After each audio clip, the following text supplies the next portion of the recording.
Ike Diddy. What's up, folks? Chilling, man. Happy New Year, man. How you doing? Oh, man, same to you, bro. On that, man. Shit.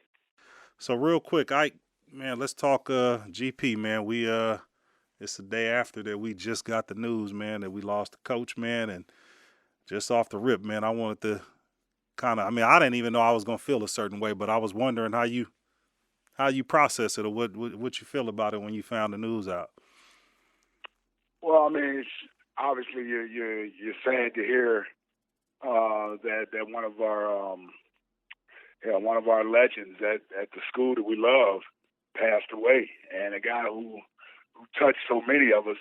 You know what I mean? So I was fortunate to be able to see Coach a couple times over the past few years, and so and he was always in good spirits. So we're at that stage in our lives where that generation is starting to pass on. So you certainly have a wake up call. With Coach Buller passing a couple weeks ago, all that stuff starts to jar back memories of my obviously my teenage years coming into being a man, being in Michigan State, and those guys, none more than Coach Perles had a huge impact on that. I think that's what happens first and foremost is that you think about the impact he had on your life and what he meant to you, and obviously to each one of us, we have individual feelings and why we feel that way about him. But I know with me, coming to get me out of Cincinnati, that was huge, and so I've always remained grateful. And I remember the last time I seen him a couple of years ago at the golf outing, and he still knew who I was, and so that made me feel good as well as a player, considering where he was with his health and everything. So and then on Ike, did he? What was your? I guess as the years go by, and the situations change, relationships revolve and grow. So we coming out 18, 19 years old. You trying to transfer, he yelling and cussing at you is one relationship. You start playing and balling, it's another relationship. You get a little bit older, get married, have kids, and go through a career and have another relationship. So can you talk about the different phases of you and his relationship with Coach Perles? And then did you ever get an opportunity to express your appreciation for the opportunity that he gave you? Yes, man. I'm thankful for that, man. I am thankful for that. So, yeah, it's funny, man. I wasn't one of the highly recruited guys coming out in our class. We had a lot of good players coming out in that class. At least at that time, it was considered to be his best recruiting class. Reggie Garnett, Flozell Adams, Derek Mason, Nigeria Carter, Octavius Long, all these guys, and on and on and on and on and on. All these guys were highly recruited guys. So I was just one of the guys that, the GP would tend to take a chance on and sort of saw something in. So it's funny, right? Coming in my freshman year, I had never been away from Cincinnati. So especially not for that type of extended period of time. So by the time we got through training camp and everything, man, I was so homesick. And it was like the first week of school. And I remember telling the guy who recruited in my area, Kip Waddell, how I was feeling and what I wanted to do. And he was trying to talk me out of it, but I was so strong-minded in what I wanted to do. I was like, no, I want to go home.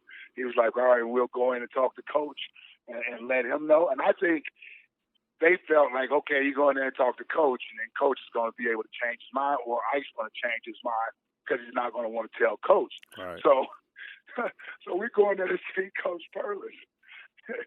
And we called him leaving his office, going into a staff meeting. He's getting ready to go into a defensive meeting. So we stopped him, and Coach was like, what's going on?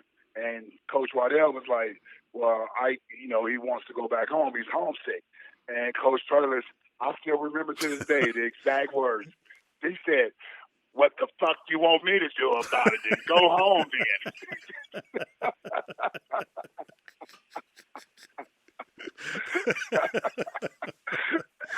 He man. ain't keep walking He on you, said, did you? He ain't keep walking on you. hey, man, he said it was so much disdain in his voice, man. Like, what the fuck you want me to do about it when he go home then? Yeah. Like, I think the funny thing is, right? I'm distorting.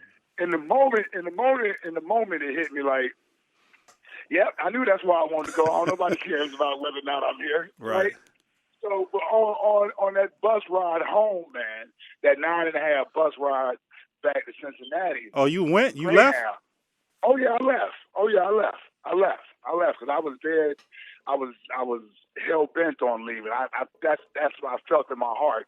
It wasn't that I didn't like the school. It was just more or less, man, I ain't around my people, so Right. I ain't used to being in this type of environment, and I felt uncomfortable.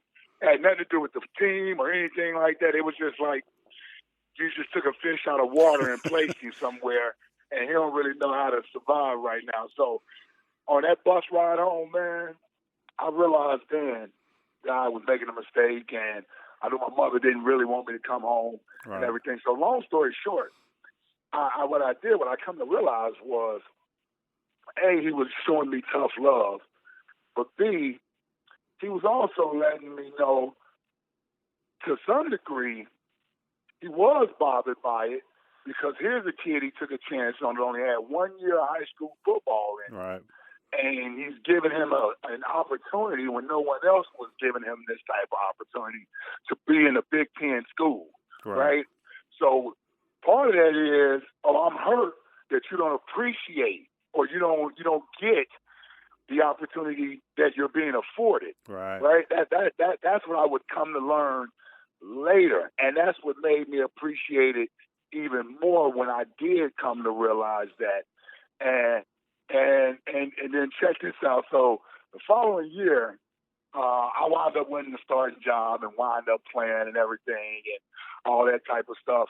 And in the middle of the year, we were at a team meeting or something, and he got to talk because we were struggling that year. And it was, it was heat on him that he may get fired. The school, the program was under investigation, all that type of stuff. Right. That stuff was going on. So I just guess he felt the need to adjust the team in this manner one day, and he used me as an example. He was like, last year, Ike wanted to go home. Look at him now. We couldn't get his ass out of here with a bazooka now. He loves it here. And he was right. You know what I mean? He was like, a year ago, he didn't want to be here. Right. And look at him now. He'll kill for any one of y'all in here. You know what I mean? Like, so he stood up. He stood up for you, right? I mean, GP yes, stood up for you. So yes, look. So yes, on sir. there. So like, if people didn't play, can you talk about kind of how he operate? I mean, GP, like we always say, is rules to the game. GP has some rules to how he kind of operated, man, with his staff and players. So can you kind of talk about how he was, his personality and stuff? For sure. So with me, I only got to be with him for 2 years, right? Mm-hmm. So, and the first year being with him was foggy to me, right? Because I was a redshirt freshman. I was just running scout team. I wasn't really, I was just there. Right. I wasn't there, but my body was just there. So the things that I remember about him, he brought Hank Buller in. Hank Buller took over the defense. He was more of a delegator as a head coach at that time, but he was the one who stood in front of the team, and it was always about toughness, that being a Spartan is a different type of breed. It means something different than it does being at that other school or being at any other school. So to me, more than the coaching aspects of him being there, the thing I took out of him was how proud he was to be a Michigan State Spartan, and that's what we were supposed to be. Right. That's what we were supposed to be. Like, that's why I got in that group, being with those coaches, being under his leadership, those players that he brought in.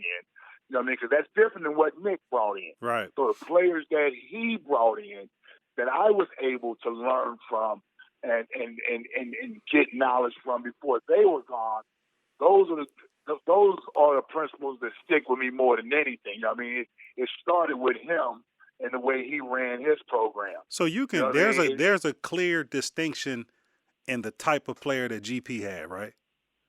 I Yeah, I mean, believe so. Yeah, for sure. so I mean that's why I be thinking about like with him. I always say opportunity, and then I be thinking about all these lifelong friendships, and we didn't know each other, and he put all these people together, and it was a Yeah. certain type of person that he put together. So now you older, you career, you successful. Do you ever hear some GP isms that you apply in your life now that we all used to hear? If you 5 minutes early, you 10 minutes late, and Oh so yeah. Oh no, I got one for you. That one for sure. But the one that always struck me was who drives? The dummy drives. You know hmm what I mean? Pertaining to being out with your friends and who's drinking and driving and this, that, and the other. So, that one sticks with me from my freshman year when he used to tell us that about who drives, the dummy drives. all right. And So then the other yeah. thing now, my $1 million question, like, did GP ever cuss you out? What? Hell yeah. I've now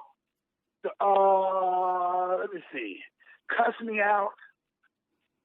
I guess maybe not cuss me out, but cuss at me. Yeah, he cursed at me in a short spurt, maybe in a practice or two. But you got to remember, I was the young pup, so I didn't get yelled at as much. You know what I mean? Right. Like Hank Buller kind of looked out for me. My freshman year, my true freshman year, I keep going back to. Nobody really paid attention to me my true freshman year. I was just pretty much running the scout team. As long as I didn't screw that up, I was happy about that. But that first year that I played, my red shirt freshman year, maybe if I got a penalty, he may have yelled at me. But I don't think. Yeah, I can't remember him just chewing me out. Now I got more of that from Nick Saban. I got a lot more of that from Nick Saban. All right. Yeah, I got a lot more of that from Nick Saban because I was GP type of guy. Right. You know what I mean? I was George's type of guy, and So I real hit on that. believe. That's what I want. What's his type of guy? What's a GP type of guy? Well, a guy that no one gives a chance to, a guy who embraces sort of a blue collar workmanlike type of mentality, a guy who won't back down, a guy who is a fighter through and through. Foxhole guys that you feel like toughness sometimes is better than skill, right? Toughness and will is sometimes better than skill. And he believed in that. And he believed with a little polishing, coaching up, that toughness can carry you a long way. And that's, I mean, just look at the guys. I just look at the guys that were before me, the guys that I tried to recruit in while I was there, because I wanted them to reflect the guys that recruited me in and keep that going. We just embraced that underdog mentality, man, and it was that never say die, never give up. We don't take and more importantly, we don't expect anybody to hand us anything. Right. Like we just had that mentality that we'll work for it, we'll grind it out, whether you're from the steel mills, West PA, Northeast Ohio, up into Michigan, that whole industrial, rural area where it's all about blue collar, hard work. And the kids from Detroit, the kids from Flint, like those are the kids that he wanted, man. The guys that reflected him. Right. Like in his upbringing as a child and how he was. Right. So those are the people he identified with. Those are the guys that he identified with. Look at the guys he coached in Pittsburgh, the Steel Curtain, the guys that he drafted, all those guys. I mean, that was his defense. That was his personnel. So that's always been his trait wherever he's been at as a coach. His teams have always been built on defense. They've always been about toughness. Even his offense was about toughness. Big offensive linemen running the game, 3 yards in a cloud of dust. That's what George Perles was all about. And the other thing that I remember was one of his sayings as it pertains to Michigan. You know what I mean? He just always felt like we were the tougher university. And he always said, when we beat them, the tougher team won. Right. Right? Wasn't nothing about better team, the most players with 5 stars, 4 stars. He would always say the tougher team won. And that was his thing. He felt like he made me hate Michigan. You know what I mean? So, like, I didn't know anything about hating a rival and all that type of stuff until Michigan. Michigan was my first true hate. Right. All right, cool. So in closing, man, I mean, hopefully next year we'll do something special. I mean, you know, I think I've seen a couple Oh, they people. got to, man. Yeah, I mean, GP was They big, have man. to. I mean, I was saying, if you think about it, from Detroit, went to Michigan State. What he win? 4 Super Bowls. Yeah. Came back Yes, to his sir. alma mater, head coach, AD, board of trustees. There forever. He's a Spartan Yeah, through and through. he bleed green and white, man, out of anybody, man. Yeah. So yeah, Hell yeah. I just wanted to get your take on it, man. You know what I mean, and so these stories can live on or whatever, man. You know what I mean?